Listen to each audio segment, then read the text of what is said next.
République de Guinée-Bissau.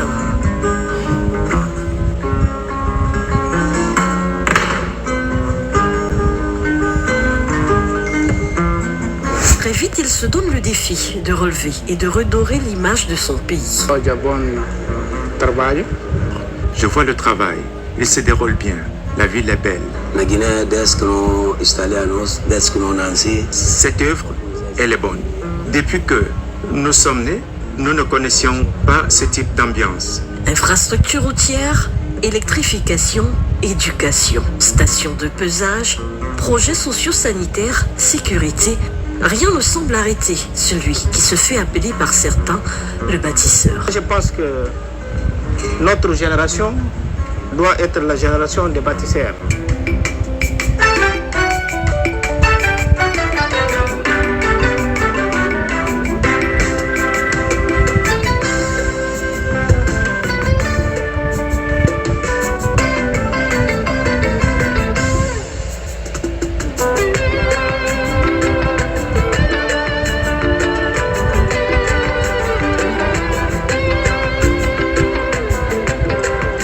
Nous sommes allés à la rencontre du président Umaru Sissoco Embalo, qui a accepté de nous ouvrir ses portes.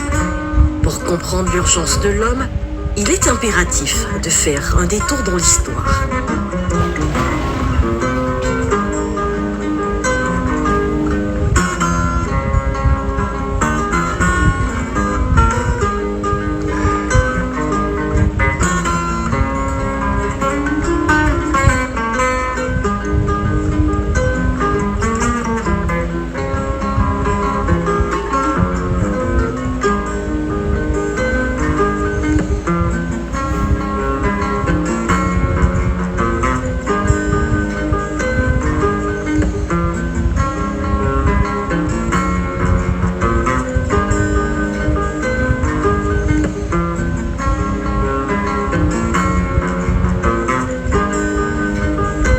Ancienne colonie portugaise, la Guinée-Bissau, pays aux 88 îles, acquiert son indépendance le 24 septembre 1973, après 13 années de guerre civile.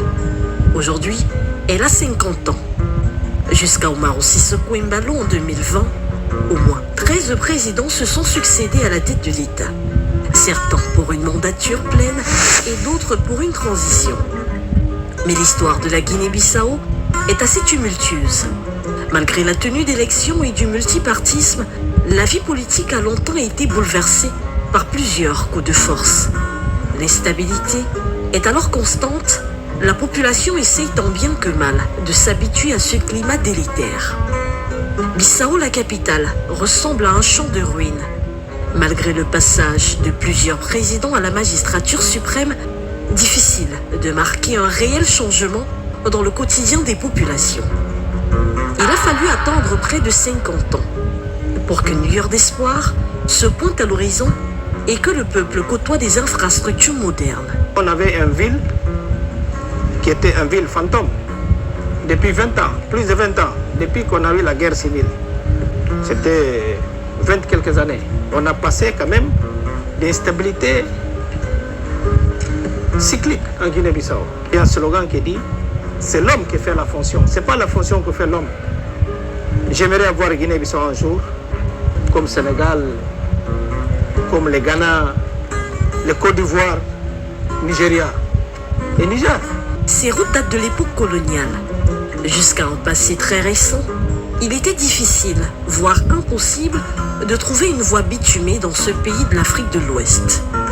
Un défi pour le numéro 1 bissau-guinéen qui considère que quel que soit le pays que l'on hérite, c'est un devoir et une obligation de le hisser haut et acquérir une certaine dignité, surtout pour son peuple qui a tant souffert. Il n'y a pas de petits États, ça c'est le slogan, il n'y a que des États. Il y a des petits pays, effectivement, il y a les pays pauvres.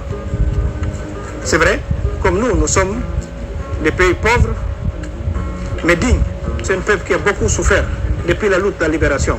Mais malheureusement, 50 ans d'indépendance, il y a beaucoup de choses à faire. J'ai fait beaucoup de temps au Sénégal. Et chaque jour, je disais, mais pourquoi que Guinée-Bissau ne peut pas être comme le Sénégal? Par exemple, quand on veut, on paie. Quand on veut faire une chose, c'est possible de le faire. La jeune génération en témoigne. Bom, nós primeiro podemos agradecer ao Presidente da República. Il y a de cela bien longtemps que nous n'avons plus assisté à ce type de travaux. Et nous sommes Guinéens. Nous allons saisir cette opportunité avec deux mains, que ce soit les nationaux ou les étrangers. Quand on parle de développement, nous, à peine nous le découvrons. Nous ne verserons pas dans les questions politiques. Ce que nous voulons, c'est la construction du pays. Il peut avoir ses défauts, mais je le félicite. Je félicite les membres du gouvernement, dont le ministre des Travaux publics, Fidelis Faure. Que Dieu l'accompagne et veille sur lui.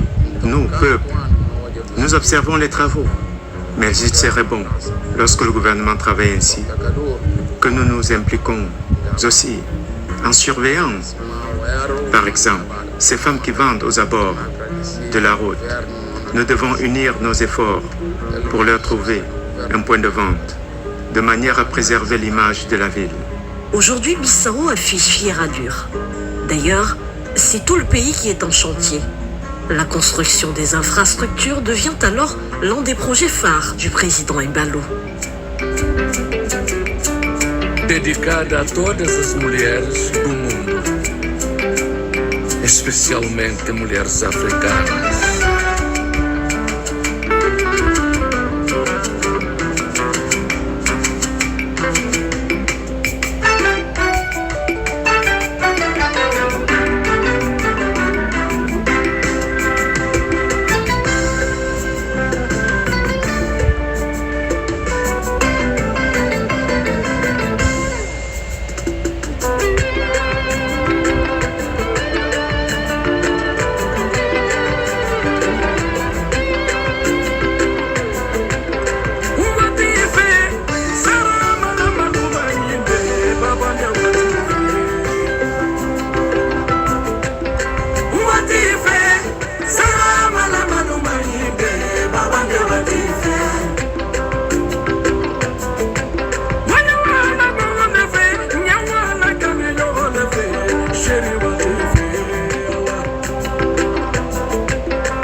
Pas. Vous êtes bien à Bissau.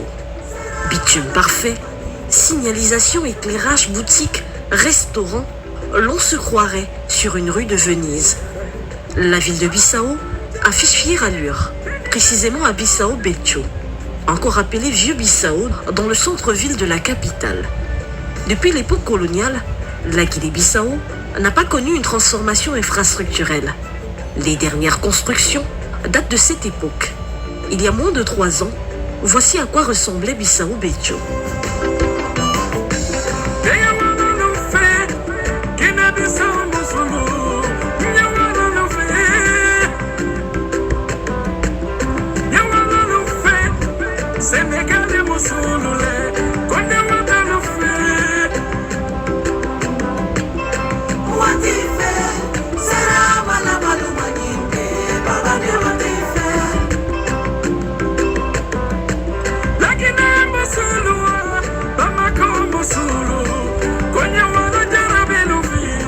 Des images qui rappellent la douloureuse histoire de ce pays.